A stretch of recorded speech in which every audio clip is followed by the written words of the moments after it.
Hello everyone, welcome back to my channel. আমি রিমি আবার চলে এসেছি নতুন একটি ব্লগ নিয়ে। তো তোমরা দেখো, আমার বড় টিনের চালে উঠেছে। টিনের চালে উঠে যে কলা পাতাগুলো পাড়ছে, মানে কলার যে কলার ডালগুলো কেটে দিচ্ছে। কারণ এক তো কলা গাছ ভারী হয়ে যাচ্ছে, ওদিকে পড়ে যাচ্ছে। তার মধ্যে এটা আমাদের হাঁসের মুরগির খুব ভালো একটা খাবার হয়, একদম মানে বেশ প্রাকৃতিক খাবার আর কি, একদম কোনো কেমিক্যাল ছাড়া। ওদের এমনিতেও কেনা খাবার খাওয়ানো হয় কেমিক্যাল ছাড়া, ভালো খাবার ফিট খাওয়ানো হয়। তো যাই হোক, এটা ওদের একদম খুব ভালো একটা খাবার হবে। যে কলার পাতাগুলো ও যেটা কলার যে ডালগুলো কেটেছে, এগুলো একটা মেশিনে মানে চপারে চপিং করবে, একদম কুচি কুচি করে কাটবে, তারপরে ওগুলোকে দেওয়া হবে খেতে। তো ওরা খুব, এই জিনিসটা ওরা খুব ভালো খায়। আর এই দেখো ওপরে আমার বর এই দেখো কদম পাচ্ছে।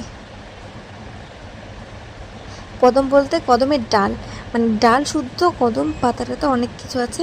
এটাও কেটে দিচ্ছিল। এই যে মানে এইদিকে বাড়তি হয়ে গেছে, টিনের চালে পড়ছে আর চাল নষ্ট হয়ে যাচ্ছে, এই জন্য ওটা কেটে দিচ্ছিল। যদিও কদমটাও খায় মুরগি হাঁস, কদমটা খুব ভালো খায়। এখানে এই কদমের ডালগুলোতে ছিল, এখানে অনেকগুলো কদম ছিল, তো আমি কদমগুলো তুলে এক জায়গায় রেখে দিয়েছিলাম।